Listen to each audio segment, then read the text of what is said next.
How to download Opera browser. So if you want to download the Opera browser, then first check your internet connection is the crucial step. If you don't have the internet connection, then you won't be able to download. So check the internet connection. Once you've checked the internet connection, open up your Play Store. Once you open your Play Store, go for the search and search for Opera.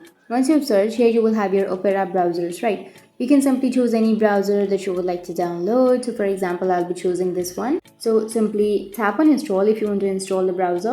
And once you tap on install, it will start the install process. So it might take some time depending on your data or your Wi-Fi connection to download the application. But once it's downloaded, you can simply tap on open, which will be on the right side. And once you tap on open, you can either log into your account or you can create your account if you don't have it, and you can use your browser. So that's how you can download the Opera browser. And if you have any questions, feel free to comment below. Thanks for watching.